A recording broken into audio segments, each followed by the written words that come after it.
എല്ലാവർക്കും ഫസ്റ്റ് അവറിലേക്ക് സ്വാഗതം. ഇന്നത്തെ ക്രാഷ് കോഴ്സിൽ നമ്മൾ +2 കെമിസ്ട്രിയിലെ സെക്കൻഡ് ചാപ്റ്റർ ആയ സൊല്യൂഷൻ ആണ് ഡിസ്കസ് ചെയ്യുന്നത്. അപ്പോൾ ചാനൽ ആദ്യമായി കാണുന്നവരാണെങ്കിൽ ചാനൽ സബ്സ്ക്രൈബ് ചെയ്യുക. പുതിയ വീഡിയോസ് നോട്ടിഫിക്കേഷനായി ലഭിക്കുന്നതിന് വേണ്ടി ബെൽ ബട്ടൺ പ്രസ് ചെയ്യുക. അപ്പോൾ നമുക്ക് ചാപ്റ്ററിലേക്ക് കിടക്കാം. സൊല്യൂഷൻസ്. അപ്പോൾ എന്താണ് സൊല്യൂഷൻ എന്ന് പറഞ്ഞു കഴിഞ്ഞാൽ, സൊല്യൂഷൻ അതായത് true solution is A homogeneous mixer of 2 or more components. രണ്ടോ അതിലധികമോ കമ്പോണൻസിന്റെ ഒരു ഹോമോജീനിയസ് മിക്സറിനെയാണ് നമ്മൾ ട്രൂ സൊല്യൂഷൻ എന്ന് പറയുന്നത്. അപ്പോൾ ഒരു സൊല്യൂഷൻ എടുത്താൽ അതിനകത്ത് 2 കോൺസ്റ്റിറ്റ്യൂവൻസ് ആണ് മെയിൻ ആയിട്ടുള്ളത്. എന്തൊക്കെയാണ്? സൊല്യൂട്ടും സോൾവെന്റും. സൊല്യൂഷനിലെ 2 കോൺസ്റ്റിറ്റ്യൂവൻസ് ആണ് solute and solvent. Okay, solute എന്ന് പറയുമ്പോൾ ഒരു സൊല്യൂഷനിൽ സ്മോൾ ക്വാണ്ടിറ്റിയിലുള്ളത് എന്താണോ അതിനെയാണ് നമ്മൾ സൊല്യൂട്ട് എന്ന് വിളിക്കുന്നത്. ഒരു സൊല്യൂഷൻ എടുത്താൽ അതിനകത്ത് ലാർജർ ക്വാണ്ടിറ്റിയിലുള്ള ഇതെന്താണോ അതിനെയാണ് നമ്മൾ എന്തെന്ന് പറയുന്നത്? സോൾവെന്റ് എന്ന് പറയുന്നത്. അപ്പോൾ സൊല്യൂട്ട് സ്മോൾ ക്വാണ്ടിറ്റി ആയിരിക്കും, സോൾവെന്റ് ലാർജർ ക്വാണ്ടിറ്റി ആയിരിക്കും. സൊല്യൂട്ടും സോൾവെന്റും കൂടി ചേരുമ്പോഴാണ് നമുക്കൊരു സൊല്യൂഷൻ കിട്ടുന്നത്. ഇപ്പൊ സോളിഡിനെയും ലിക്വിഡിനെയും ഗ്യാസിനെയും നമുക്ക് സൊല്യൂട്ട് ആയിട്ടും സോൾവെന്റ് ആയിട്ടും ഉപയോഗിക്കാം.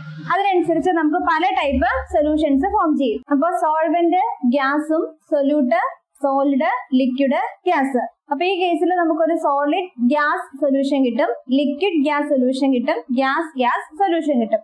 ഇവിടെ ആണെങ്കിൽ ആ സോൾവെന്റ് നമ്മൾ ലിക്വിഡ് ആയിട്ടും സൊല്യൂട്ട് സോളിഡ്, ലിക്വിഡ്, ഗ്യാസ് 3 മാറിയെടുത്താൽ അപ്പൊ ഇവിടെ solid liquid solution, liquid solution and gas liquid solutions form ചെയ്യും.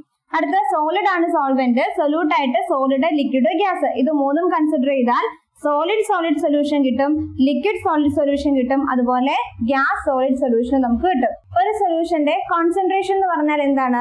ഒരു സൊല്യൂഷനിൽ എത്രമാത്രം സൊല്യൂട്ട് പാർട്ടിക്കിൾ ഡിസോൾവ് ചെയ്തിട്ടുണ്ട് എന്നുള്ളതാണ് അതിന്റെ കോൺസെൻട്രേഷൻ, അല്ലെ? ഇപ്പൊ സൊല്യൂട്ടിന്റെ അളവ് കൂടുതലാണെങ്കിലോ ആ സൊല്യൂഷൻ നമുക്ക് കോൺസെൻട്രേറ്റഡ് സൊല്യൂഷൻ ആണെന്ന് പറയാം. സൊല്യൂട്ടിന്റെ അളവ് കുറവാണെങ്കിൽ അത് ഡൈലൂട്ടഡ് സൊല്യൂഷൻ ആണെന്ന് പറയാം. അപ്പോൾ ഒരു സൊല്യൂഷന്റെ കോൺസെൻട്രേഷൻ എക്സ്പ്രസ് ചെയ്യാൻ വേണ്ടി നമ്മൾ കുറച്ച് ടേംസ് യൂസ് ചെയ്യുന്നുണ്ട്. ആൻഡ് ഫസ്റ്റ് ടേം ആണ് മാസ് പെർസെന്റേജ്. അപ്പോൾ സൊല്യൂട്ടിന്റെ മാസ് പെർസെന്റേജ് കാൽക്കുലേറ്റ് ചെയ്താൽ ആ സൊല്യൂഷന്റെ കോൺസെൻട്രേഷൻ അറിയാം. രണ്ടാമത്തത് വോളിയം പെർസെന്റേജ് കാൽക്കുലേറ്റ് ചെയ്യാം. മൂന്നാമത്തത് മാസ് പെർ വോളിയം പെർസെന്റേജ്.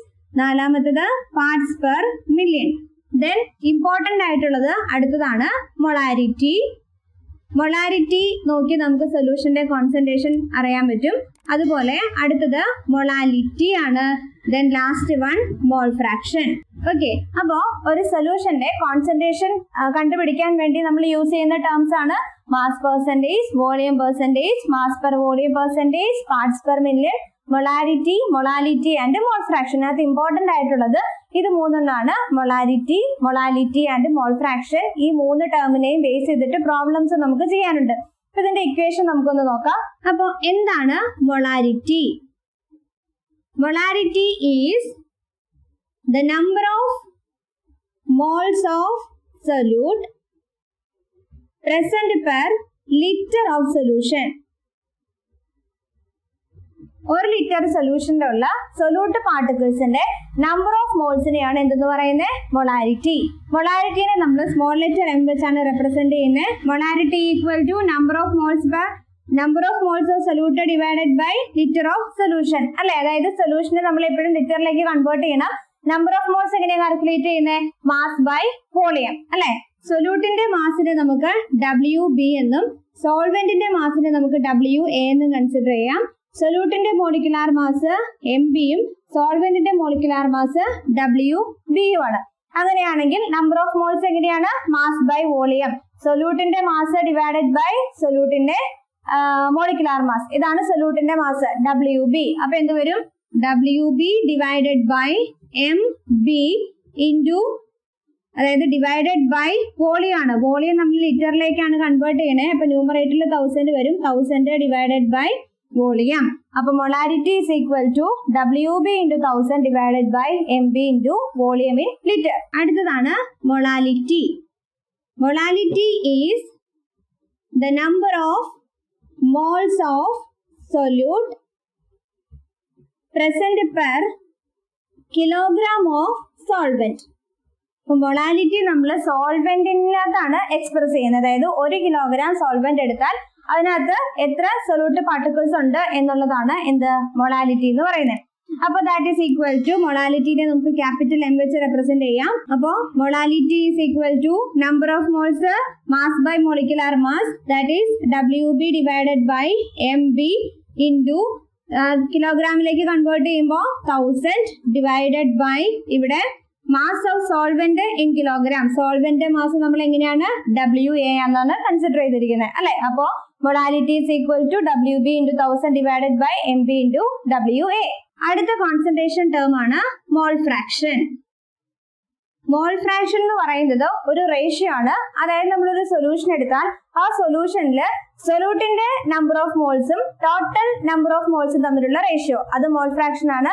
അതുപോലെ തന്നെ സോൾവെന്റ് എടുത്താലോ, സോൾവെന്റിന്റെ നമ്പർ ഓഫ് മോൾസും ടോട്ടൽ നമ്പർ ഓഫ് മോൾസും തമ്മിലുള്ള റേഷ്യോനെയാണ് നമ്മൾ മോൾ ഫ്രാക്ഷൻ എന്ന് പറയുന്നത്. അപ്പൊ നമ്മൾ എടുത്തിരിക്കുന്നത് സോൾവെന്റ് എയും സൊല്യൂട്ട് ബിയും ആണ് അല്ലെ.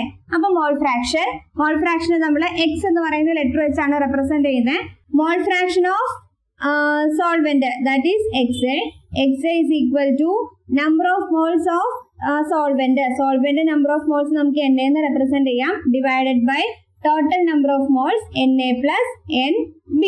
ഇനി അതുപോലെ മോൾ ഫ്രാക്ഷൻ ഓഫ് സൊല്യൂട്ട് ബി ആണ്. അപ്പൊ XB is equal to NB divided by NA plus NB, അതായത് ടോട്ടൽ നമ്പർ ഓഫ് മോൾസ്. ഇനി അടുത്തൊരു കാര്യം പറയാനുള്ളത്, mole fraction of solute plus solvent equal to 1 ആയിരിക്കും. That is XA plus XB is equal to 1. ഇതാണ് mole fraction. അടുത്തത് solubility is the maximum amount of solute that can be dissolved in a particular amount of solvent. അതായത് ഒരു സോൾവെന്റിൽ dissolve ചെയ്യാൻ പറ്റുന്ന maximum amount of solute, അതിനെയാണ് നമ്മൾ എന്ത് വിളിക്കുന്നത്, ആ സൊല്യൂഷന്റെ സോലിബിലിറ്റി എന്ന് പറയുന്നത്.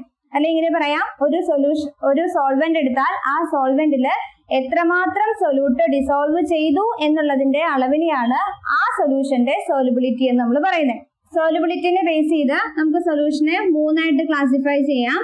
That is saturated solution, unsaturated solution and super saturated solution. Okay, ഇപ്പൊ ഒരു ഗ്ലാസ് വെള്ളത്തില് നമ്മളൊരു 1/2 സ്പൂൺ ഉപ്പിട്ട് ഡിസോൾവ് ചെയ്യിപ്പിച്ചു. അപ്പൊ എന്ത് ചെയ്തു, അത് അതിനകത്ത് കംപ്ലീറ്റ് ആയിട്ട് ഡിസോൾവ് ചെയ്തു. ഇനി നമുക്കൊരു 1/2 സ്പൂൺ ഉപ്പും കൂടി അതിനകത്തേക്ക് ആഡ് ചെയ്യാം അല്ലെ. അതായത് അതിനകത്തേക്ക് ഇനിയും നമുക്ക് ഉപ്പ് ആഡ് ചെയ്ത് ഡിസോൾവ് ചെയ്യിപ്പിക്കാനായിട്ട് പറ്റും. Such type of solution is known as unsaturated solution. അത് സാച്ചുറേഷനിലേക്ക് എത്തിയിട്ടില്ല, ഇനിയും അതിനകത്തേക്ക് നമുക്ക് സോൾട്ട് ആഡ് ചെയ്യാനായിട്ട് പറ്റും. ഇനി അടുത്തത് സാച്ചുറേറ്റഡ് സൊല്യൂഷൻ. ഇപ്പൊ നമ്മൾ ഓൾറെഡി 1 സ്പൂൺ സോൾട്ട് അതിനകത്ത് ഡിസോൾവ് ആക്കിയല്ലോ. ഇനി അതിനകത്തേക്ക് നമുക്ക് സോൾട്ടിനെ ഡിസോൾവ് ചെയ്യാനായിട്ട് പറ്റില്ല. അതായത് നോർമൽ ടെമ്പറേച്ചറിൽ ഇനി അതിനകത്തേക്ക് ഉപ്പ് ഡിസോൾവ് ആവില്ല. Such solution is known as saturated solution. ഇനി അതിനകത്തേക്ക് കുറച്ചും കൂടി സോൾട്ട് നമുക്ക് ഡിസോൾവ് ആക്കണമെന്നുണ്ടെങ്കിൽ എന്ത് ചെയ്യുക, ടെമ്പറേച്ചർ ഇൻക്രീസ് ചെയ്യുക. ടെമ്പറേച്ചർ ഇൻക്രീസ് ചെയ്യുമ്പോൾ കുറച്ചും കൂടി സോൾട്ട് നമുക്ക് അതിനകത്ത് ഡിസോൾവ് ചെയ്യിക്കാൻ പറ്റും. Such type of solution is known as super saturated solution. അപ്പോൾ സോലിബിലിറ്റി അനുസരിച്ച് സൊല്യൂഷനെ saturated, unsaturated and super saturated solution എന്ന് ക്ലാസിഫൈ ചെയ്യാം. അപ്പൊ മെയിൻ ആയിട്ടും ഒരു സൊല്യൂഷന്റെ സോലിബിലിറ്റി ഡിപ്പെൻഡ് ചെയ്യുന്നത് 3 ഫാക്ടറിനെയാണ്. ഫസ്റ്റ് ഫാക്ടർ എന്ന് പറയുന്നത് nature of solute and solvent. സൊല്യൂട്ടിന്റെയും സോൾവെന്റിന്റെയും നേച്ചറിനെ ഡിപ്പെൻഡ് ചെയ്തിരിക്കും. രണ്ടാമത്തത് ടെമ്പറേച്ചർ, മൂന്നാമത്തത് പ്രഷർ. അപ്പൊ ഈ 3 കാര്യങ്ങളെ ബേസ് ചെയ്തിട്ടാണ് ഒരു സൊല്യൂഷന്റെ സോലിബിലിറ്റി നമ്മൾ എക്സ്പ്രസ് ചെയ്യുന്നത്. നമുക്ക് പഠിക്കാനുള്ളത് 2 ടൈപ്പ് സൊല്യൂഷന്റെ സോലിബിലിറ്റി ആണ്. അതായത് solid in liquid solution and gas in liquid solution. അപ്പൊ ആദ്യത്തേതാണ് solid in liquid solution. Solid in liquid solution എന്ന് പറഞ്ഞാൽ എന്താണ്, നമ്മുടെ സാധാരണ സോൾട്ട് സൊല്യൂഷൻ അല്ലെങ്കിൽ ഷുഗർ സൊല്യൂഷൻ ഒക്കെ solid in liquid solution example ആണ്. അപ്പൊ ആദ്യത്തെ ക്യാരക്ടറിസ്റ്റിക്സ് എന്താണെന്നാ പറഞ്ഞേ, nature of solute and solvent. ഇത് പറയുവാണെങ്കിൽ എപ്പോഴും ഒരു പോളാർ സൊല്യൂട്ട് പോളാർ സോൾവെന്റിലാണ് ഡിസോൾവ് ചെയ്യുള്ളൂ, non polar solute non polar സോൾവെന്റിലാണ് ഡിസോൾവ് ചെയ്യുള്ളൂ. അതാണ് nature of solute and solvent. Next characteristics ആണ് എന്ത്, ടെമ്പറേച്ചർ. അപ്പൊ ഈ സോളിഡിനെ ലിക്വിഡിൽ ഡിസോൾവ് ചെയ്യുമ്പോൾ ഇവിടെ ടെമ്പറേച്ചറിന് എന്തെങ്കിലും എഫക്ട് ഉണ്ടോ എന്നാണ് നമുക്ക് കണ്ടുപിടിക്കേണ്ടത്. അപ്പൊ കുറച്ചു മുമ്പ് നമ്മൾ പറഞ്ഞു എന്താണ്, സൂപ്പർ സാച്ചുറേറ്റഡ് സൊല്യൂഷൻ ആക്കാൻ വേണ്ടി എന്ത് ചെയ്താൽ മതി, ടെമ്പറേച്ചർ ഇൻക്രീസ് ചെയ്താൽ മതി അല്ലെ. അപ്പൊ അവിടെ നമ്മൾ എന്താ ചെയ്തേ, സോലിബിലിറ്റി ഇൻക്രീസ് ചെയ്തു. അതായത് സോളിഡ് ഇൻ ലിക്വിഡ് സൊല്യൂഷനിലാണെങ്കിൽ ടെമ്പറേച്ചർ ഇൻക്രീസ് ചെയ്താൽ ആ സൊല്യൂഷന്റെ സോലിബിലിറ്റി നമുക്ക് ഇൻക്രീസ് ചെയ്യാനായിട്ട് പറ്റും. In case of solid in liquid solution, solubility is increases with the increase in temperature. But ഒരു കണ്ടീഷൻ ഉണ്ട്, ഈ റിയാക്ഷൻ എന്ന് പറയുന്നത് ഏത് റിയാക്ഷൻ ആയിരിക്കണം, എൻഡോതെർമിക് റിയാക്ഷൻ ആയിരിക്കണം. എൻഡോതെർമിക് റിയാക്ഷനിൽ മാത്രമാണ് ടെമ്പറേച്ചർ ഇൻക്രീസ് ചെയ്യുമ്പോൾ സോലിബിലിറ്റി ഇൻക്രീസ് ചെയ്യാനായിട്ട് പറ്റുള്ളൂ. എക്സോതെർമിക് റിയാക്ഷൻ ആണെങ്കിൽ എന്ത് ചെയ്യും? സോലിബിലിറ്റി അവിടെ ഡിക്രീസ് ചെയ്യാണ് ചെയ്യുന്നത്. ഇനി അടുത്ത ഫാക്ടർ ആണ് പ്രഷർ, അല്ലെ? പ്രഷറിന് എന്തെങ്കിലും ഒരു ഇൻവോൾവ്മെന്റ് ഉണ്ടാവണമെന്നുണ്ടെങ്കിൽ നമുക്ക് സൊല്യൂട്ടിനെ കംപ്രസ് ചെയ്യാനായിട്ട് പറ്റണം, അല്ലെ? ഇവിടെ സോളിഡ് ഇൻ ലിക്വിഡ് സൊല്യൂഷൻ എന്ന് പറയുമ്പോൾ ഇവിടെ സൊല്യൂട്ട് എന്താണ്? സോളിഡ് ആണ്. സോളിഡിനെ നമുക്ക് കംപ്രസ് ചെയ്യാനായിട്ട് പറ്റില്ല, അല്ലെ? Therefore, solid in liquid solution at pressure has no effect. കിട്ടില്ലേ? അപ്പൊ solid in liquid solution at solubility depend ചെയ്യുന്നത് nature of solute and solvent, temperature and pressure, ഈ 3 കാര്യങ്ങളാണ്. Nature of solute and solvent എന്ന് പറയുമ്പോൾ പോളാർ സൊല്യൂട്ട് പോളാർ സോൾവെന്റിലും non polar solute non polar സോൾവെന്റിലുമാണ് dissolve ആവുള്ളൂ. ഇനി എക്സോതെർമിക് റിയാക്ഷൻ ആണെങ്കിൽ മാത്രം ടെമ്പറേച്ചർ ഇൻക്രീസ് ചെയ്താൽ സോലിബിലിറ്റി ഇൻക്രീസ് ചെയ്യാൻ പറ്റും. ഇവിടെ അതായത് സോളിഡ് ഇൻ ലിക്വിഡ് സൊല്യൂഷന്റെ കേസിൽ പ്രഷറിന് അവിടെ ഒരു എഫക്റ്റും ഇല്ല. അടുത്തത് എന്താണ്? Solubility of gas in liquid. Solubility of gas in liquid. Gas in liquid solution example എന്താണ്? സോഡ വാട്ടർ, അല്ലെ? അപ്പൊ നമ്മള് ആദ്യത്തെ ക്യാരക്ടറിസ്റ്റിക്സ് നോക്കാം. കാർബൺ ഡൈ ഓക്സൈഡും ഹൈഡ്രജനും. ഈ 2 ഗ്യാസിനെയും നമ്മൾ വാട്ടറിലേക്ക് ഡിസോൾവ് ചെയ്യാണ്. ഓക്കെ, കാർബൺ ഡൈ ഓക്സൈഡ് അതുപോലെ തന്നെ ഹൈഡ്രജനുമാണ് നമ്മുടെ സൊല്യൂട്ട്, വാട്ടർ ആണ് സോൾവെന്റ്. ഡിസോൾവ് ചെയ്യിപ്പിക്കുമ്പോൾ ഏതായിരിക്കും ഇതിനകത്ത് ആദ്യം ഡിസോൾവ് ചെയ്യുന്നത്? ഏതാണ്? കാർബൺ ഡൈ ഓക്സൈഡ് ആണ് പെട്ടെന്ന് ഡിസോൾവ് ആവുള്ളൂ. കാരണം എന്താണ്? വാട്ടറില് കാർബൺ ഡൈ ഓക്സൈഡിനാണ് വളരെ പെട്ടെന്ന് തന്നെ അയോൺസ് ആയിട്ട് മാറാനായിട്ട് പറ്റുള്ളൂ, അല്ലെ? ഇപ്പോൾ ഹൈഡ്രജനെ അപേക്ഷിച്ച് കാർബൺ ഡൈ ഓക്സൈഡ് വളരെ പെട്ടെന്ന് തന്നെ അയോണായി മാറുന്നതുകൊണ്ട് carbon dioxide is easily soluble in water. അപ്പൊ ഇവിടെ ഫസ്റ്റ് ഫാക്ടർ ഏതാണ്? Nature of solute and solvent. Second factor എന്ന് പറയുന്നത് നമ്മൾ ടെമ്പറേച്ചർ ആണ്, അല്ലെ? ഇനി ഗ്യാസിനെ ലിക്വിഡിൽ ഡിസോൾവ് ചെയ്യുന്നത് എക്സോതെർമിക് റിയാക്ഷൻ ആണ്. എക്സോതെർമിക് റിയാക്ഷന്റെ കേസിൽ എന്ത് സംഭവിക്കുന്ന പറഞ്ഞേ? ടെമ്പറേച്ചർ ഇൻക്രീസ് ചെയ്താൽ സോലിബിലിറ്റി ഡിക്രീസ് ചെയ്യും. അപ്പൊ ഗ്യാസ് ഇൻ ലിക്വിഡ് സൊല്യൂഷന്റെ കേസിൽ when temperature increases solubility decreases. Okay, ഇനി അടുത്തത് പ്രഷർ ആണ്. ഗ്യാസ് പ്രഷർ അപ്ലൈ ചെയ്യാൻ പറ്റണമെന്നുണ്ടെങ്കിൽ സൊല്യൂട്ട് കംപ്രസിബിൾ ആയിരിക്കണം, അല്ലെ? അപ്പൊ ഇവിടെ നമ്മുടെ സൊല്യൂട്ട് എന്താണ്? ഗ്യാസ് ആണ്. ഗ്യാസിനെ നമുക്ക് കംപ്രസ് ചെയ്യാൻ പറ്റുമെന്ന് നേരത്തെ പഠിച്ചിട്ടുള്ളതാണ്. അപ്പോ ഇവിടെ when pressure increases solubility is increases. Gas and liquid സൊല്യൂഷന്റെ കേസിൽ വളരെ പെട്ടെന്ന് തന്നെ അയോൺസ് ആയിട്ട് മാറാൻ പറ്റുന്ന സൊല്യൂട്ട് ആണ് എടുത്തിരിക്കുന്നതെങ്കിൽ അത് ലിക്വിഡില് വളരെ പെട്ടെന്ന് തന്നെ ഡിസോൾവ് ആകും. ടെമ്പറേച്ചർ ഇൻക്രീസ് ചെയ്താൽ സോലിബിലിറ്റി ഡിക്രീസ് ചെയ്യും. പ്രഷർ ഇൻക്രീസ് ചെയ്താൽ സോലിബിലിറ്റി ഇൻക്രീസ് ചെയ്യും. ഇനി പ്രഷർ ഇൻക്രീസ് ചെയ്താൽ സോലിബിലിറ്റി ഇൻക്രീസ് ചെയ്യും എന്നുള്ള കൺസെപ്റ്റിനെ നമുക്കൊരു ലോ ആയിട്ട് പറയാം. This law is known as Henry's law.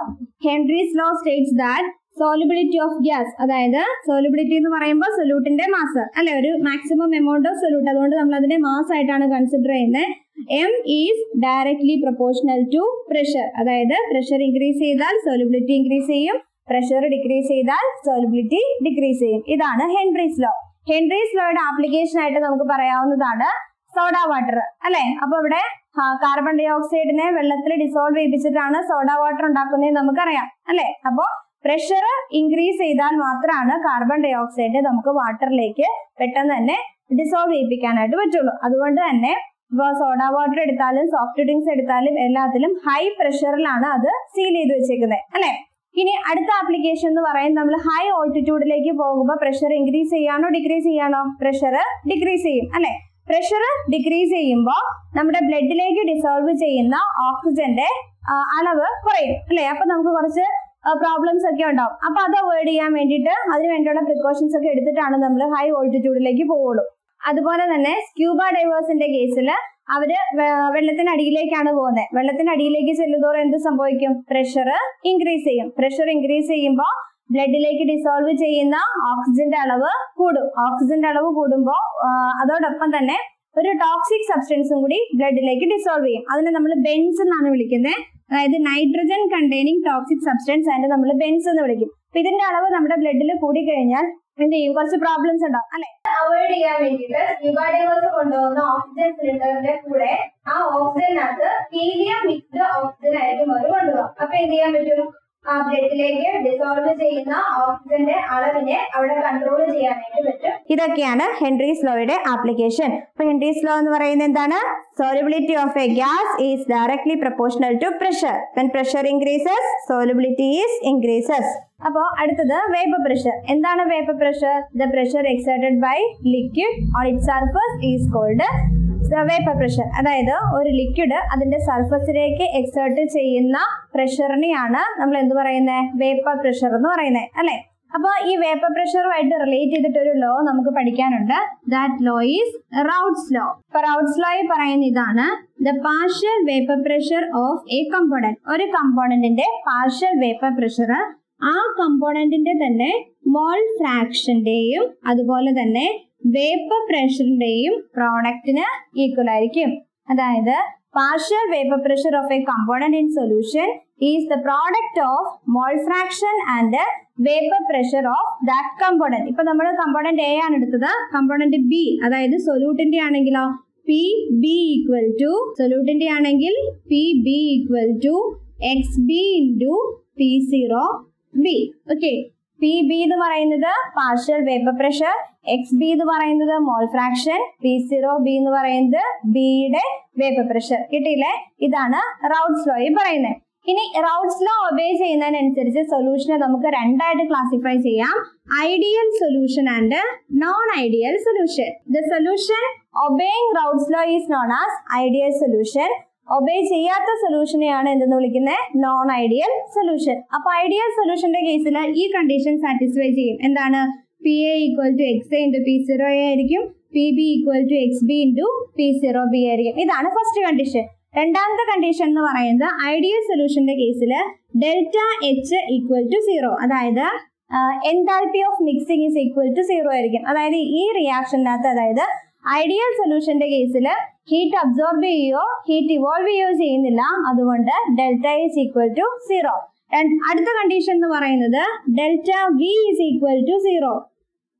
Delta V equal to zero എന്ന് പറഞ്ഞു കഴിഞ്ഞാൽ ആ സൊല്യൂഷൻ ടോട്ടൽ കൺസിഡർ ചെയ്താൽ അതിന്റെ ടോട്ടൽ വോളിയം ഓരോ കമ്പോണൻസിന്റെ വോളിയത്തിന്റെ സം എടുത്താൽ ഇത് രണ്ടും എങ്ങനെയായിരിക്കും? ഈക്വൽ ആയിരിക്കും. അതുകൊണ്ട് ആ സൊല്യൂഷനിൽ ഒരു വോളിയം ചേഞ്ചും ഉണ്ടാവുന്നില്ല.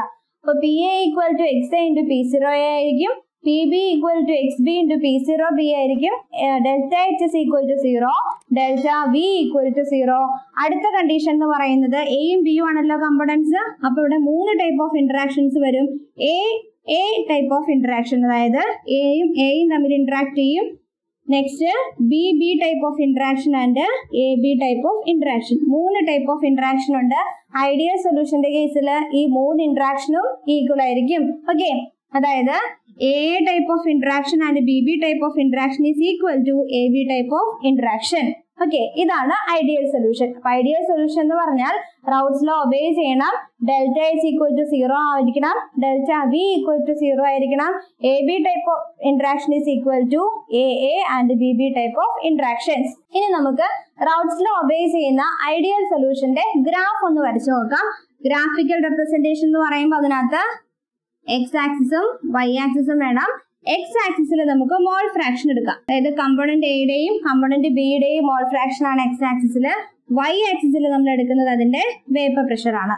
ഓക്കെ, അപ്പൊ കമ്പോണന്റ് എയും കമ്പോണന്റ് ബിയും കൺസിഡർ ചെയ്യുന്നുണ്ട്. കമ്പോണന്റ് എയുടെ mole fraction X A equal to 1ൽ നിന്നും റൈറ്റ് സൈഡിലേക്ക് ചെല്ലുന്തോറും എക്സ് എ ഈക്വൽ ടു 0 ആണ്. അതായത് എയുടെ മോൾ ഫ്രാക്ഷൻ ഡിക്രീസ് ചെയ്യുന്നു. എയുടെ മോൾ ഫ്രാക്ഷൻ ഡിക്രീസ് ചെയ്യുന്നുണ്ടെങ്കിൽ നമ്മുടെ ഗ്രാഫ് എങ്ങനെ വരും? ഗ്രാഫ് ഇതുപോലെ ഇങ്ങനെ ഡിക്രീസ് ചെയ്യായിരിക്കും അല്ലെ. This graph represent P A. P point ഏതായിരിക്കും? P0 A. ഓക്കെ, ഇനി ഇതേതായിരുന്നു? Vapour pressure. വേപ്പർ പ്രഷറിനെയാണ് ഈ ഗ്രാഫ് റെപ്രസെന്റ് ചെയ്യുന്നത്. ഇനി അടുത്ത് നമ്മൾ കമ്പോണന്റ് ബിയുടെ മോൾ ഫ്രാക്ഷൻ എടുത്താൽ കമ്പോണന്റ് ബിയുടെ മോൾ ഫ്രാക്ഷൻ 0ൽ നിന്നും 1ലേക്ക് ഇൻക്രീസ് ചെയ്യുന്നു. അപ്പൊ ഗ്രാഫിക്കൽ റെപ്രസെന്റേഷൻ എങ്ങനെ വരും? ഇതേപോലെ അല്ലെ. ദിസ് ഗ്രാഫ് പി ബി, ഈ പോയിന്റ് എന്ന് പറയുന്നത് ഏതായിരിക്കും? P0B. നമുക്ക് ഇതുപോലെ ഇങ്ങനെ ഒരു ബോക്സിനകത്തേക്ക് ആക്കാം. ഇങ്ങനെയാക്കാം നമ്മുടെ ഗ്രാഫ്. ഓക്കെ, ഇനി പി എയും പി ബിയും തമ്മിൽ ചേരുന്ന എന്തായിരുന്നു? ടോട്ടൽ പ്രഷർ അല്ലെ. ടോട്ടൽ പ്രഷറിനെ നമുക്ക് പി എസ് എന്ന് റെപ്രസെന്റ് ചെയ്താൽ ഗ്രാഫ് ഇങ്ങനെ വരും. P S equal to P A plus P B. ഇതാണ് റൗട്ട്സ് ലോ ഒബേ ചെയ്യുന്ന ഐഡിയൽ സൊല്യൂഷന്റെ ഗ്രാഫിക്കൽ റെപ്രസെന്റേഷൻ. ഇനി നോൺ ഐഡിയൽ സൊല്യൂഷൻ. എന്തായിരുന്നു നോൺ ഐഡിയൽ സൊല്യൂഷൻ എന്ന് പറഞ്ഞു കഴിഞ്ഞാൽ റൗട്ട്സ് ലോ ഒബേ ചെയ്യാത്ത സൊല്യൂഷൻ ആണ് non ideal solution. According to Raoult's law നമുക്ക് ഇക്വേഷൻ കിട്ടിയത് എന്തായിരുന്നു? P A equal to X A into P zero A and PB equal to XB into P0B അല്ലേ? ഇതായിരുന്നു നമുക്ക് റൗൾട്ട്സ് ലോയുടെ ഇക്വേഷൻ. അപ്പൊ റൗൾട്ട്സ് ലോ ഒബേ ചെയ്യുന്നില്ല എന്ന് പറഞ്ഞാൽ ഇത് ഈക്വൽ ആണോ? അല്ല അല്ലെ? PA നോട്ട് ഈക്വൽ ടു ആണ്, അതേപോലെ PBയും നോട്ട് ഈക്വൽ ടു ആണ്. അതായത് നോൺ ഐഡിയൽ സൊല്യൂഷൻ എന്ന് പറയുമ്പോൾ PA not equal to XA P0A, PB not equal to XB and P0B. അപ്പൊ ഈക്വൽ അല്ല എന്ന് പറയുമ്പോൾ ചിലപ്പോൾ PAയുടെ വാല്യൂ ഗ്രേറ്റർ ആവാം അല്ലെങ്കിൽ ലെസർ ആവാം അല്ലെ? PAയുടെ വാല്യൂ വലുതാണെങ്കിൽ അത്തരം സൊല്യൂഷനെ നമ്മൾ non ideal solution showing positive deviation എന്ന് വിളിക്കും. Okay, non ideal solution showing positive deviation. Value കുറവാണെങ്കിലോ non ideal solution giving negative deviation. ഇപ്പോൾ നോൺ ഐഡിയൽ സൊല്യൂഷൻ നമുക്ക് രണ്ടായിട്ട് ക്ലാസിഫൈ ചെയ്യാം, പോസിറ്റീവ് ഡീവിയേഷൻ കാണിക്കുന്നതും നെഗറ്റീവ് ഡീവിയേഷൻ കാണിക്കുന്നതും. അപ്പോൾ പോസിറ്റീവ് ഡീവിയേഷൻ എന്ന് പറയുമ്പോൾ ഫസ്റ്റ് കണ്ടീഷൻ എന്താണ്? PA greater than P0A and XA, then PB greater than P0B and XB. ഇനി അടുത്ത കണ്ടീഷൻ എന്ന് പറയുന്നത് നമ്മൾ പറഞ്ഞതാണ് എന്ത്? 3 ടൈപ്പ് ഓഫ് ഇന്ററാക്ഷൻസ് അല്ലെ? ഇതിന്റെ കേസിൽ AB type of interaction is weaker than AA and BB type of interaction. അപ്പൊ പോസിറ്റീവ് ഡീവിയേഷൻ കാണിക്കുന്ന നോൺ ഐഡിയൽ സൊല്യൂഷന്റെ കേസിൽ AB type of interaction AA and BB type of ഇന്ററാക്ഷനേക്കാളും വീക്കർ ആണ്. ഇന്ററാക്ഷൻ വീക്കർ ആയതുകൊണ്ട് തന്നെ അതിന് എസ്കേപ്പിംഗ് ടെൻഡൻസി കൂടുതലായിരിക്കും അല്ലെ? എസ്കേപ്പ് ചെയ്യാനുള്ള ടെൻഡൻസി കൂടുതലാണെങ്കിൽ അതിന്റെ മീനിങ് എന്താ? ഫോഴ്സ് ഓഫ് അട്രാക്ഷൻ വളരെ കുറവാണ്. ഫോഴ്സ് ഓഫ് അട്രാക്ഷൻ കുറവായതുകൊണ്ട് അവിടെ എനർജി വളരെ കൂടുതലായിരിക്കും. അപ്പൊ ഇവിടെ നടക്കുന്ന റിയാക്ഷൻ ഏതായിരിക്കും? Endothermic reaction. അതായത് ഡെൽറ്റ എച്ചിന്റെ വാല്യൂ പോസിറ്റീവ് ഡീവിയേഷൻ കാണിക്കുന്ന നോൺ ഐഡിയൽ സൊല്യൂഷന്റെ കേസിൽ delta H is greater than 0. Endothermic reaction കാണിക്കുന്നു, അപ്പോൾ ഡെൽറ്റ എച്ചിന്റെ വാല്യൂ ഗ്രേറ്റർ ദാൻ 0. ഇനി ഇത് ലൂസ്ലി പാക്ഡ് ആണല്ലോ, ലൂസ്ലി പാക്ഡ് ആയതുകൊണ്ട് വോളിയം അവിടെ കൂടുതലായിരിക്കും. അപ്പോൾ എന്ത് സംഭവിക്കും? ഡെൽറ്റ വിയുടെ വാല്യൂ 0നേക്കാളും വലുതായിരിക്കും. ഇതാണ് പോസിറ്റീവ് ഡീവിയേഷൻ കാണിക്കുന്ന നോൺ ഐഡിയൽ സൊല്യൂഷൻ കാണിക്കുന്ന characteristics. PA greater than P0A and XA, PB is also greater than P0B and XB, AB type of interaction is less than AA and BB type of interaction, delta H is greater than 0 and delta V is greater than 0. Okay, ഇനി അടുത്തത് non ideal solution with negative deviation. Negative deviation കാണിക്കുമ്പോൾ PA is less than P0A and XA, then PB is less than P0B and XB. Okay, ഇനി അടുത്ത ഇന്ററാക്ഷന്റെ കാര്യം പറയുവാണെങ്കിലോ negative deviation കാണിക്കുന്ന സൊല്യൂഷന്റെ കേസിൽ AB type of interaction is greater than AA and BB type of interaction. Okay, ഇവിടെ strong bond ആണ് അല്ലെ? AB interaction കൂടുതലായതുകൊണ്ട് അവിടെ ഫോഴ്സ് ഓഫ് അട്രാക്ഷൻ കൂടുതലായിരിക്കും. അപ്പൊ ക്ലോസ്ലി പാക്ഡ് ആയിരിക്കും. അപ്പൊ ഏത് റിയാക്ഷൻ ആയിരിക്കും? എക്സോതെർമിക് റിയാക്ഷൻ ആയിരിക്കും നടക്കുക. എക്സോതെർമിക് റിയാക്ഷൻ ആയതുകൊണ്ട് ഹീറ്റ് അവിടെ കുറയും അല്ലേ? അപ്പൊ delta H is less than 0. Closely packed ആയതുകൊണ്ട് അവിടെ വോളിയത്തിന് എന്ത് സംഭവിക്കും? വോളിയം ഡിക്രീസ് ചെയ്യും. അപ്പൊ delta V is also less than 0. ഇതാണ് non ideal solution with negative ഡീവിയേഷന്റെ കണ്ടീഷൻ. എന്തൊക്കെയാണ്? PA less than P0A and XA, PB less than P0B and XB, AB type of interaction is greater than AA and BB, delta H is less than 0 and delta V is less than 0. ഇനി നമുക്ക് എന്ത് ചെയ്യണം? Graph വരയ്ക്കണം. Positive ഡീവിയേഷന്റെയും negative ഡീവിയേഷന്റെയും graphical representation നമുക്ക് നോക്കാം. അപ്പോൾ റൗൾട്ട്സ് ലോ ഒബേ ചെയ്യുന്ന ഐഡിയൽ സൊല്യൂഷന്റെ ഗ്രാഫ് നമ്മൾ നേരത്തെ വരച്ചു. ഇനി നമുക്ക് റൗൾട്ട്സ് ലോ ഒബേ ചെയ്യാത്ത non ideal solution with positive ഡീവിയേഷന്റെ ഗ്രാഫ് എങ്ങനെയാന്ന് നോക്കാം. അപ്പൊ ഗ്രാഫിന്റെ മോഡൽ സെയിം ഇതുപോലെ തന്നെ. അപ്പോൾ എക്സ് ആക്സിസും വൈ ആക്സിസും ഉണ്ട്. ഇവിടെ mole fraction XA equal to 1 to XA equal to 0 and XB equal to 0 to XB equal to 1. ഇവിടെ നമ്മൾ വേപ്പർ പ്രഷർ കാണിക്കുന്നു. ഇനി vapour pressure of component A, component എയുടെ മോൾ ഫ്രാക്ഷൻ എന്ത് ചെയ്യുന്നു? ഡിക്രീസ് ചെയ്യുന്നു. അപ്പോൾ വേപ്പർ പ്രഷർ ഇൻക്രീസ് ചെയ്യണം അല്ലെ? അപ്പൊ ഗ്രാഫിക്കൽ റെപ്രസെന്റേഷൻ എങ്ങനെ വരും? ഇതുപോലെ. ഓക്കെ, ഇനി അടുത്തത് XBയുടെ ഗ്രാഫ് എന്ന് പറയുമ്പോൾ ഇത് ഇങ്ങനെയല്ലേ നമ്മൾ വരച്ചേ? ഇത് P0A, ഇവിടെ P0B ആയിരുന്നു. ഇതായിരുന്നു നമ്മുടെ ഗ്രാഫ് അല്ലെ? ഇനി പോസിറ്റീവ് ഡീവിയേഷൻ കാണിക്കുമ്പോൾ ഇങ്ങനെയായിരുന്നു നമുക്ക് നോർമലി കിട്ടേണ്ടത്. ഇനി അതിനേക്കാളും എസ്കേപ്പിംഗ് ടെൻഡൻസി കൂടുതലല്ലേ? അപ്പൊ എന്ത് ചെയ്യും? മുകളിലേക്ക് ഒരു കർവ് നമുക്ക് ഈ രണ്ട് ഗ്രാഫിലും കാണിക്കാം. അപ്പൊ ഇതിന്റെ ഗ്രാഫ്, അതായത് P0Bയുടെ ഗ്രാഫ് ഇതുപോലെ ഇരിക്കും. P0 എയുടെ ഗ്രാഫ് ഇതുപോലെ ഇരിക്കും. അതായത് ജസ്റ്റ് മുകളിലേക്ക് ഒരു കർവ്, അതായത് അതിന്റെ എസ്കേപ്പിംഗ് ടെൻഡൻസി കൂടുതലാണ്. അപ്പൊ ടോട്ടൽ എടുക്കുമ്പോഴോ പി ടോട്ടൽ എന്ന് പറയുന്നത് നോർമൽ ഉണ്ടായിരുന്നതിനേക്കാളും കൂടുതലായിരിക്കും അല്ലെ. ഇതാണ് നോർമൽ വാല്യൂ. അതിനേക്കാളും ഇൻക്രീസ് ചെയ്ത വാല്യൂ ആയിരിക്കണം പി ടോട്ടൽ. അപ്പൊ ഇവിടെ P total equal to P A plus P B. Okay, ഇതാണ് non ideal with positive deviation. Negative ഡീവിയേഷന്റെ ഗ്രാഫ് അപ്പൊ എങ്ങനെ വരും? നോർമലി കിട്ടുന്നതിനേക്കാളും താഴത്തേക്ക് അല്ലെ, കുറച്ചും കൂടി കർവ് താഴേക്ക് ഇരിക്കും. അപ്പൊ നമുക്ക് ഗ്രാഫ് ഒന്ന് വരച്ചു നോക്കാം. അപ്പോ ഇതാണ് നോൺ ഐഡിയൽ വിത്ത് നെഗറ്റീവ് ഡീവിയേഷൻ. ശരിക്കും കിട്ടേണ്ട ഗ്രാഫ് എങ്ങനെയായിരുന്നു? ഇതേപോലെ സ്ട്രെയിറ്റ് ആയിരുന്നു അല്ലെ. നെഗറ്റീവ് ഡീവിയേഷൻ ആവുമ്പോൾ എന്താണ്? കുറച്ചും കൂടി ക്ലോസ്ലി പാക്ഡ് ആണ്. പി യുടെ വാല്യൂ വീണ്ടും കുറയുകയാണ് ചെയ്തത് അല്ലെ. അപ്പൊ എന്ത് ചെയ്യും? കർവ് താഴത്തേക്ക് വരും. ഇതാണ് 3 ഗ്രാഫ്. ഈ 3 ഗ്രാഫും വെരി ഇമ്പോർട്ടന്റ് ആണ്, നന്നായിട്ട് മനസ്സിലാക്കി പഠിക്കേണ്ടതാണ്. പിന്നെ അടുത്തത് അസിയോട്രോപിക് മിക്സ്ചേഴ്സ്. അസിയോട്രോപിക് മിക്സ്ചർ എന്ന് പറഞ്ഞു കഴിഞ്ഞാൽ ഡിഫറെന്റ് ബോയിലിംഗ് പോയിന്റ് ഉള്ള 2 ലിക്വിഡിനെ നമ്മൾ മിക്സ് ചെയ്തേക്കുന്നു. എന്നിട്ട് അതിനെ നമുക്ക് സെപ്പറേറ്റ് ചെയ്യണമെങ്കിൽ അതിന്റെ കോമ്പോസിഷനിൽ ചേഞ്ച് വരാതെ ഡിസ്റ്റിലേഷൻ മെത്തേഡ് വഴി അതിനെ നമുക്ക് സെപ്പറേറ്റ് ചെയ്യാൻ പറ്റും. ഇത്തരം മിക്സ്ചേഴ്സിനെയാണ് അസിയോട്രോപിക് മിക്സ്ചേഴ്സ് എന്ന് പറയുന്നത്. 2 ടൈപ്പ് അസിയോട്രോപിക് മിക്സ്ചേഴ്സ് ഉണ്ട്. മാക്സിമം ബോയിലിംഗ് അസിയോട്രോപിക് മിക്സ്ചേഴ്സും അതുപോലെ മിനിമം ബോയിലിംഗ് അസിയോട്രോപിക് മിക്സ്ചേഴ്സും.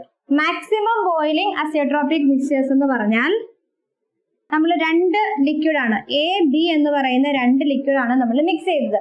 ഈ 2 ലിക്വിഡിനും ഡിഫറെന്റ് ബോയിലിംഗ് പോയിന്റ് ആയിരിക്കും. ഇനി ഇതിന്റെ മിക്സർ എടുത്താൽ ആ മിക്സറിന്റെ ബോയിലിംഗ് പോയിന്റ് എന്ന് പറയുന്നത് ഇതിന്റെ 2 ബോയിലിംഗ് പോയിന്റിനേക്കാളും കൂടുതലായിരിക്കും. അപ്പോ A B 2 different boiling point ഉള്ളത്.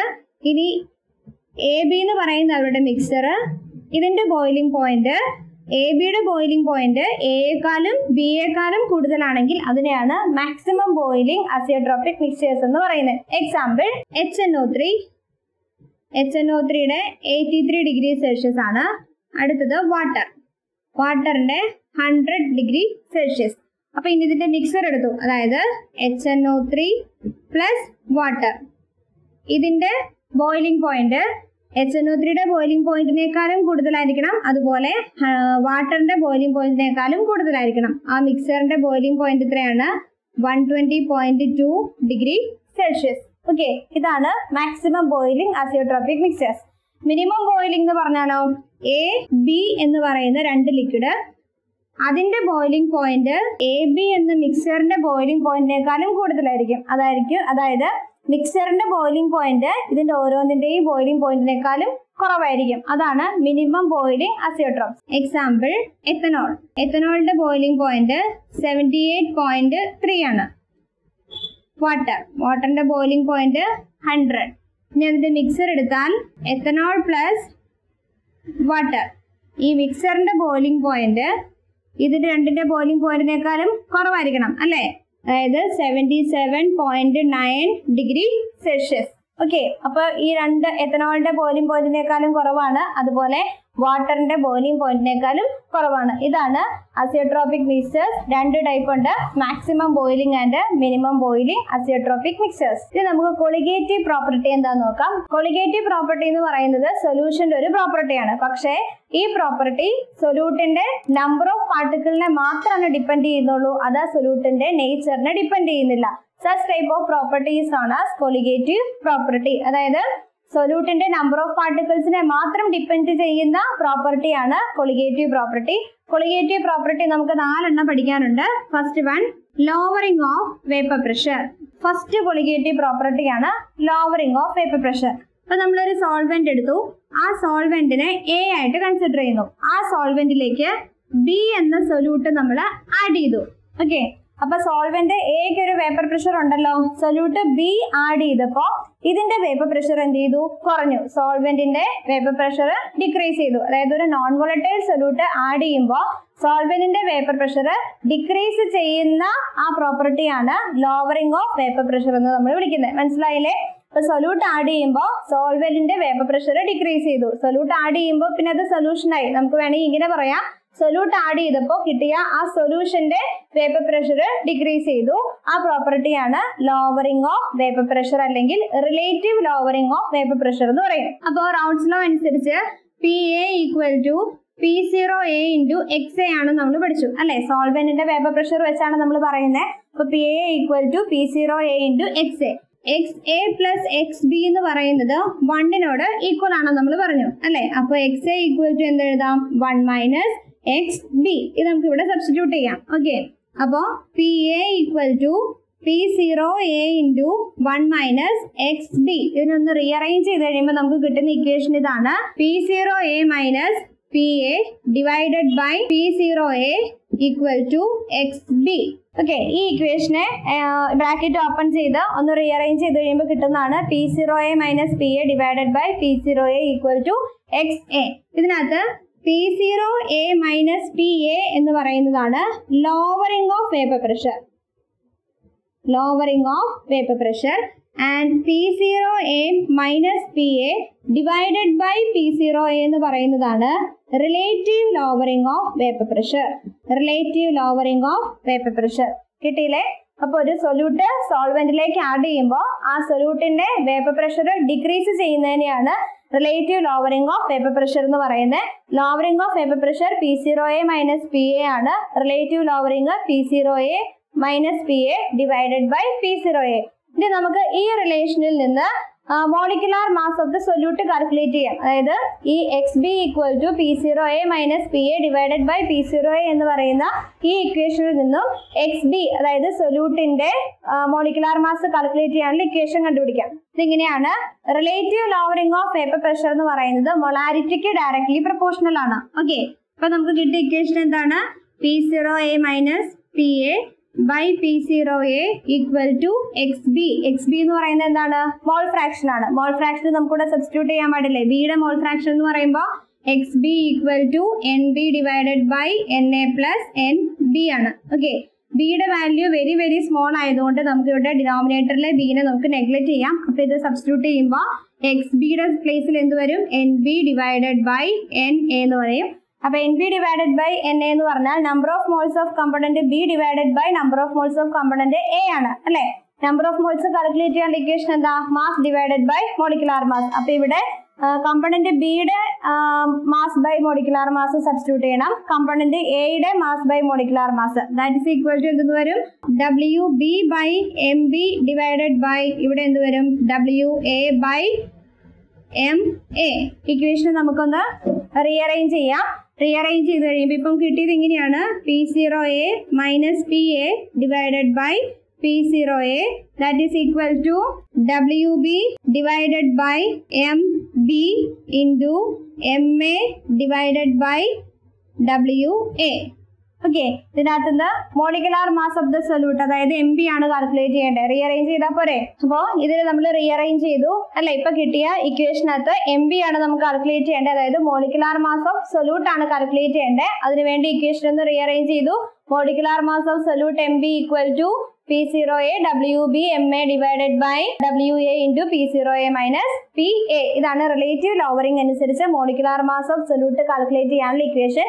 അപ്പൊ ഇവിടെ മോളിക്കുലാർ മാസ് മാത്രമായിരിക്കില്ല ചോദിക്കുന്നത്. സൊല്യൂട്ടിന്റെ മോളിക്കുലാർ മാസ് മാത്രമല്ല, ഇതിനകത്ത് ഏത് ടേം വേണമെങ്കിലും ചോദിക്കാം. അതിനനുസരിച്ച് ഇക്വേഷൻ റീഅറേഞ്ച് ചെയ്തിട്ട് വേണം നമ്മൾ പ്രോബ്ലം ചെയ്യാൻ. അടുത്ത കൊളിഗേറ്റീവ് പ്രോപ്പർട്ടി ആണ് elevation in boiling point. Elevation എന്ന് പറഞ്ഞു കഴിഞ്ഞാൽ എന്താ? ഇൻക്രീസ് ചെയ്യുക അല്ലെ. അപ്പൊ ഇവിടെ സോൾവെന്റ് എയിലേക്ക് സൊല്യൂട്ട് ബി ആഡ് ചെയ്യുന്നു അല്ലെ. Non volatile solute B add ചെയ്യുമ്പോൾ സോൾവെന്റിന് ഓൾറെഡി ഒരു ബോയിലിംഗ് പോയിന്റ് ഉണ്ടായിരുന്നു. ആ ബോയിലിംഗ് പോയിന്റ് സൊല്യൂട്ട് ആഡ് ചെയ്യുമ്പോൾ എന്ത് ചെയ്യും? ഇൻക്രീസ് ചെയ്യും. ഓക്കെ, ആ ഇൻക്രീസിംഗ് ബോയിലിംഗ് പോയിന്റിനെയാണ് നമ്മൾ എലിവേഷൻ ഇൻ ബോയിലിംഗ് പോയിന്റ് എന്ന് പറയുന്നത്. അതായത് ഒരു നോൺ വോളറ്റൈൽ സൊല്യൂട്ട് ഒരു സോൾവെന്റിലേക്ക് ആഡ് ചെയ്യുമ്പോൾ എന്തായി? സൊല്യൂഷനായി അല്ലെ. ആ സൊല്യൂഷന്റെ ബോയിലിംഗ് പോയിന്റ് ഇൻക്രീസ് ചെയ്യുന്നതിനെയാണ് എലിവേഷൻ ഇൻ ബോയിലിംഗ് പോയിന്റ് എന്ന് പറയാം. അപ്പൊ സോൾവെന്റിന്റെ ബോയിലിംഗ് പോയിന്റിന് നമുക്ക് T0B എന്ന് റെപ്രസെന്റ് ചെയ്യാം. എയും ബിയും തമ്മിൽ ചേർന്നുണ്ടായ സൊല്യൂഷൻ. ഓക്കെ, സൊല്യൂഷന്റെ ബോയിലിംഗ് പോയിന്റ് നമുക്ക് TB എന്ന് റെപ്രസെന്റ് ചെയ്യാം. ഓക്കെ, അപ്പോൾ സൊല്യൂഷന്റെ boiling point TB is greater than T0B. Elevation in boiling point കേസിൽ TB is greater than T0B. അങ്ങനെയാണെങ്കിൽ elevation in boiling point calculate ചെയ്യാനുള്ള ഇക്വേഷൻ എന്താണ്? Elevation in boiling point is equal to TB minus T0B. TB minus T0B. ഇതിനെ നമുക്ക് delta TB എന്ന് represent ചെയ്യാം. Delta TB is equal to TB minus T0B. ഇതാണ് elevation in boiling point calculate ചെയ്യാനുള്ള equation. ഇനി നമ്മൾ relative lowering of vapour പ്രഷറിൽ molecular mass calculate ചെയ്ത പോലെ തന്നെ ഇവിടെയും നമുക്ക് മോളിക്കുലാർ മാസ് കാൽക്കുലേറ്റ് ചെയ്യാം. അതിങ്ങനെയാണ്. Elevation in boiling point delta TB is directly proportional to molarity. Proportionality മാറ്റാൻ നമ്മളൊരു കോൺസ്റ്റന്റ് കൊണ്ട് മൾട്ടിപ്ലൈ ചെയ്യണം. ആ കോൺസ്റ്റന്റ് ആണ് KB ഇൻറ്റു M. KB എന്ന് പറയുന്നതാണ് എബിലിയോസ്കോപ്പിക് കോൺസ്റ്റന്റ്. അപ്പൊ delta TB is equal to KB into M എന്ന് പറയുന്നത് മൊളാരിറ്റി. മൊളാരിറ്റിയുടെ ഇക്വേഷൻ നമ്മൾ പഠിച്ചതല്ലേ. അപ്പൊ മൊളാരിറ്റിയുടെ ഇക്വേഷൻ നമ്മളിവിടെ സബ്സ്റ്റിറ്റ്യൂട്ട് ചെയ്തു. അതിനകത്ത് നിന്നും molecular mass of the solute calculate ചെയ്യാനുള്ള ഇക്വേഷൻ നമുക്ക് കിട്ടും. ഓക്കെ, അപ്പോ മൊളാരിറ്റിയുടെ ഇക്വേഷൻ എന്താണ്? WB into 1000 divided by MB into WA.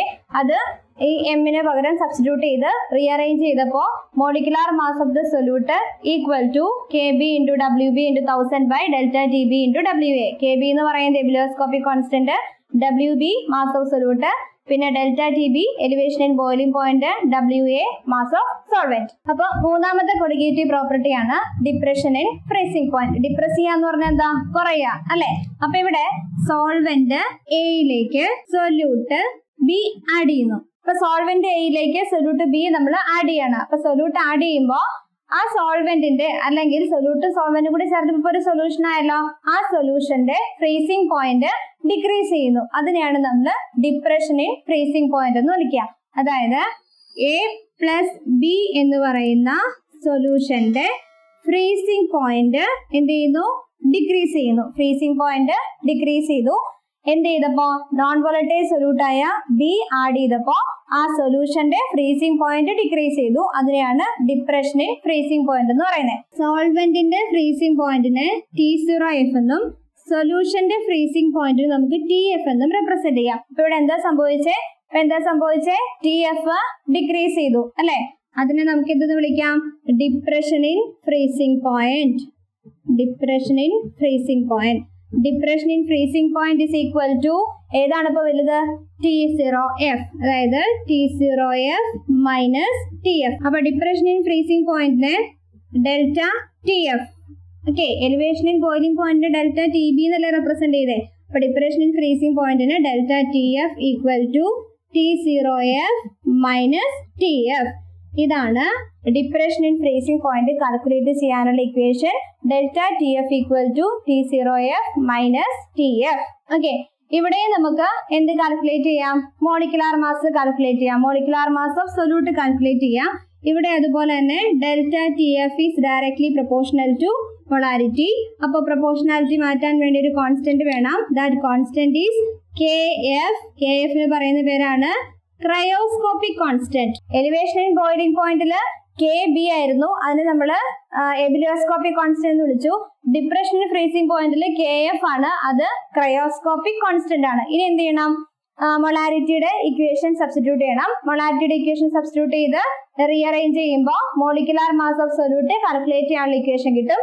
അപ്പോൾ ഇവിടെ മൊളാരിറ്റിക്ക് സബ്സ്റ്റിറ്റ്യൂഷൻ കൊടുത്തു. എന്നിട്ട് നമ്മൾ റീഅറേഞ്ച് ചെയ്തപ്പോൾ molecular mass of solute equal to KF into WB into 1000 divided by delta TFI into WA. Elevation in boiling point le KF ന്റെ സ്ഥാനത്ത് KB ആയിരുന്നു, delta TF ന്റെ സ്ഥാനത്ത് ഡെൽറ്റ TB ആയിരുന്നു. അത്രയും വ്യത്യാസമുള്ളൂ. അപ്പൊ രണ്ട് ഇക്വേഷൻ ഏകദേശം സിമിലർ ആണ്. അപ്പൊ പഠിക്കാനും എളുപ്പമുണ്ട്. ഇനി ലാസ്റ്റ് കൊളിഗേറ്റീവ് പ്രോപ്പർട്ടി, അതായത് ഓസ്മോട്ടിക് പ്രഷർ. അപ്പൊ എന്താണ് ഓസ്മോസിസ് എന്ന് പറഞ്ഞു കഴിഞ്ഞാൽ? രണ്ട് ഡിഫറെന്റ് കോൺസെൻട്രേഷനിലുള്ള സൊല്യൂഷനെ നമ്മൾ ഒരു സെമി പെർമിയബിൾ മെംബ്രെയിൻ വെച്ച് സെപ്പറേറ്റ് ചെയ്യുന്നു അല്ലെ. ഒരെണ്ണത്തിന് കോൺസെൻട്രേഷൻ കൂടുതലും ഒരെണ്ണത്തിന് കോൺസെൻട്രേഷൻ കുറവായിരിക്കും. അപ്പൊ കോൺസെൻട്രേഷൻ കുറഞ്ഞ ഭാഗത്തു നിന്നും കോൺസെൻട്രേഷൻ കൂടിയ ഭാഗത്തേക്ക് മോളിക്യൂൾസ് ഫ്ലോ ചെയ്യും അല്ലെ. അതിനാണ് നമ്മൾ ഓസ്മോസിസ് എന്ന് പറയുന്നത് അല്ലെ. The flow of molecules from lower concentration to higher concentration through a semi-permeable membrane is known as osmosis. ഓസ്മോസിന് എക്സാമ്പിൾ ആണ് നമ്മൾ മാങ്ങ ഉപ്പിലിടുന്നത് അല്ലെ. മാങ്ങ ഉപ്പിലിടുമ്പോൾ ആ മാങ്ങയിൽ നിന്നും അതിന്റെ വാട്ടർ മോളിക്യൂൾ എന്ത് ചെയ്തു? ഹൈലി കോൺസെൻട്രേറ്റഡ് ആയിട്ടുള്ള ഉപ്പുവെള്ളത്തിലേക്ക് ഫ്ലോ ചെയ്തു അല്ലെ. അങ്ങനെയാണ് മാങ്ങ അവിടെ ചുരുങ്ങിയത് അല്ലെ. അപ്പൊ ഇതാണ് ഓസ്മോസിസ്. അപ്പൊ ഈ ഓസ്മോസിസ് നടക്കുമ്പോൾ ലോവർ ടു ഹയർ കോൺസെൻട്രേഷൻ ആണല്ലോ മോളിക്യൂൾസിന്റെ ഫ്ലോ. അപ്പൊ നമുക്ക് അതിനെ ഒന്ന് പ്രിവെന്റ് ചെയ്യണം, അതിനൊന്ന് സ്റ്റോപ്പ് ചെയ്യണം. അതിന് സ്റ്റോപ്പ് ചെയ്യാൻ വേണ്ടി അപ്ലൈ ചെയ്യുന്ന പ്രഷറാണ് ഓസ്മോട്ടിക് പ്രഷർ. അതായത് ഓസ്മോസിസിനെ സ്റ്റോപ്പ് ചെയ്യാൻ വേണ്ടി അപ്ലൈ ചെയ്യുന്ന പ്രഷറാണ് ഓസ്മോട്ടിക് പ്രഷർ. ഇനി ഒരു കൂടുതൽ, അതായത് സ്റ്റോപ്പ് ചെയ്തതിന് ശേഷം വീണ്ടും നമ്മൾ പ്രഷർ അപ്ലൈ ചെയ്യുകയാണെങ്കിൽ എന്ത് ചെയ്യും? ബാക്ക്വേർഡ് റിയാക്ഷൻ നടക്കും. അതായത് ഹയർ കോൺസെൻട്രേഷൻ ടു ലോവർ കോൺസെൻട്രേഷനിലേക്ക് ഫ്ലോ ചെയ്യാൻ തുടങ്ങും. ഇതിനെയാണ് നമ്മൾ റിവേഴ്സ് ഓസ്മോസിസ് എന്ന് പറയുന്നത്. അപ്പൊ ഓസ്മോസിസ് എന്ന് പറഞ്ഞാൽ എന്താണ്? ലോവർ കോൺസെൻട്രേഷനിൽ നിന്നും ഹയർ കോൺസെൻട്രേഷനിലേക്ക് മോളിക്യൂൾസ് സെമി പെർമിബിൾ മെംബ്രെയിനിലൂടെ ഫ്ലോ ചെയ്യുന്നതാണ് ഓസ്മോസിസ്. അതിനെ പ്രിവെന്റ് ചെയ്യാൻ അല്ലെങ്കിൽ സ്റ്റോപ്പ് ചെയ്യാൻ വേണ്ടി അപ്ലൈ ചെയ്യുന്ന പ്രഷറാണ് osmotic pressure. Higher pressure apply ചെയ്താൽ എന്ത് ചെയ്യും? റിവേഴ്സ് റിയാക്ഷൻ നടക്കും. അതായത് ഹയർ കോൺസെൻട്രേഷനിൽ നിന്നും ലോവർ കോൺസെൻട്രേഷനിലേക്ക് ഫ്ലോ ചെയ്യും. അതിനെയാണ് നമ്മൾ റിവേഴ്സ് ഓസ്മോസിസ് എന്ന് വിളിക്കുന്നത്. ഇനി ഓസ്മോട്ടിക് പ്രഷറിനെ നമ്മൾ പൈ കൊണ്ടാണ് റെപ്രസെന്റ് ചെയ്യുന്നത്. Pi is directly proportional to C and T. C എന്ന് പറയുന്നത് കോൺസെൻട്രേഷൻ, ടി എന്ന് പറയുന്നത് ടെമ്പറേച്ചർ. അപ്പൊ സി എന്ന് പറയുന്ന കോൺസെൻട്രേഷൻ നമുക്ക് എങ്ങനെ എഴുതാം? Concentration is equal to number of moles divided by volume. Okay, അപ്പോ pi is directly proportional to N by V into T. Proportionality മാറ്റാൻ ഒരു കോൺസ്റ്റന്റ് വേണമല്ലോ. Pi is equal to constant R into N T divided by V. R എന്ന് പറയുന്നത് എന്താണ്? Universal gas constant ആണ്. ആറിന്റെ value 0.0821 litre ATM per Kelvin per mole. ഇതാണ് R. ഇനി നമുക്ക് ഇക്വേഷൻ ഒന്ന് റീഅറേഞ്ച് ചെയ്യാം. റീഅറേഞ്ച് ചെയ്താൽ നമുക്ക് എന്ത് കിട്ടി? Pi V equal to N R T. Pi V equal to N R T. എന്ന് പറയുന്നത് എന്താ? Number of moles. Number of moles എന്താണ്? Mass divided by molecular mass. അപ്പൊ നമുക്ക് അവിടെ സബ്സ്റ്റിറ്റ്യൂട്ട് ചെയ്യാം. പൈ വി ഈക്വൽ ടു, നമ്മള് സൊല്യൂട്ടിന്റെ കാര്യമാണ് പറയുന്നത്. അപ്പൊ നമ്പർ ഓഫ് മോൾസ് എന്ന് പറയുമ്പോൾ എൻ ബി ആണ്. N B mass divided by molecular mass, അതായത് WB divided by MB into R T. Equation rearrange ചെയ്താൽ മോളിക്കുലാർ മാസ് കാൽക്കുലേറ്റ് ചെയ്യാനുള്ള ഇക്വേഷൻ ആയി MB is equal to എന്ത് വരും? WB RT divided by pi V. Okay, ഇതാണ് osmotic pressure use ചെയ്ത് എന്ത് calculate ചെയ്യാം? മോളിക്കുലാർ മാസ് കാൽക്കുലേറ്റ് ചെയ്യാനുള്ള ഇക്വേഷൻ. അപ്പോൾ കൊളിഗേറ്റീവ് പ്രോപ്പർട്ടി, നമ്മൾ 4 കൊളിഗേറ്റീവ് പ്രോപ്പർട്ടി പഠിച്ചു. ഈ 4 കൊളിഗേറ്റീവ് പ്രോപ്പർട്ടിയിൽ നിന്ന് നമുക്ക് മോളിക്കുലാർ മാസ് കാൽക്കുലേറ്റ് ചെയ്യാൻ 4 ഇക്വേഷൻ ഉണ്ട്. ആ 4 ഇക്വേഷനെ ബേസ് ചെയ്തിട്ട് പ്രോബ്ലംസും ചോദിക്കുന്നതാണ്. അടുത്തതാണ് അബ്നോർമൽ മോളിക്കുലാർ മാസ്. ഇപ്പൊ നമ്മള് കൊളിഗേറ്റീവ് പ്രോപ്പർട്ടിയിൽ നിന്ന് മോളിക്കുലാർ മാസ് കാൽക്കുലേറ്റ് ചെയ്തല്ലോ. ഇങ്ങനെ നമുക്ക് കിട്ടിയ മോളിക്കുലാർ മാസിൽ കുറച്ച് ചേഞ്ചസ് ഉണ്ടാവും, അല്ലെ? കുറച്ച് ഡീവിയേഷൻസ് വരാം. അതായത് ഒറിജിനൽ വാല്യൂയിൽ നിന്നും കുറച്ച് ചേഞ്ചസ് വരാനുള്ള പോസിബിലിറ്റി ഉണ്ട്. അതിനെയാണ് നമ്മൾ അബ്നോർമൽ മോളിക്കുലാർ മാസ് എന്ന് പറയുന്നത്. 2 രീതിയിൽ ചേഞ്ച് വരാം. ഒന്ന് അസോസിയേഷൻ ഓഫ് മോളിക്യൂൾസ്, അല്ലെങ്കിൽ രണ്ടാമത്തത് dissociation of molecules. Okay, association of molecules കൊണ്ടാണ് ചേഞ്ച് വരുന്നതെങ്കിൽ അങ്ങനെ കിട്ടുന്ന മോളിക്കുലാർ മാസിന്റെ value is higher than normal molecular mass. അടുത്തത് ഡിസോസിയേഷൻ ആണെങ്കിലോ, ഡിസോസിയേഷൻ ഓഫ് മോളിക്യൂൾസ് ആണെങ്കിൽ അങ്ങനെ കിട്ടുന്ന molecular mass is lower than normal molecular mass. അപ്പൊ എന്താണ് അബ്നോർമൽ മോളിക്കുലാർ മാസ് എന്ന് പറഞ്ഞാൽ? ഈ കൊളിഗേറ്റീവ് പ്രോപ്പർട്ടി അനുസരിച്ച് മോളിക്കുലാർ മാസ് കാൽക്കുലേറ്റ് ചെയ്യുമ്പോൾ കുറച്ച് ചേഞ്ചസ് വരാം. അതിനെയാണ് അബ്നോർമൽ മോളിക്കുലാർ മാസ് എന്ന് പറയുന്നത്. ആ അബ്നോർമാലിറ്റിക്ക് 2 റീസൺ ഉള്ളത്. ഒന്ന് അസോസിയേഷൻ കൊണ്ടും, അല്ലെങ്കിൽ രണ്ടാമത്തത് ഡിസോസിയേഷൻ കൊണ്ടും.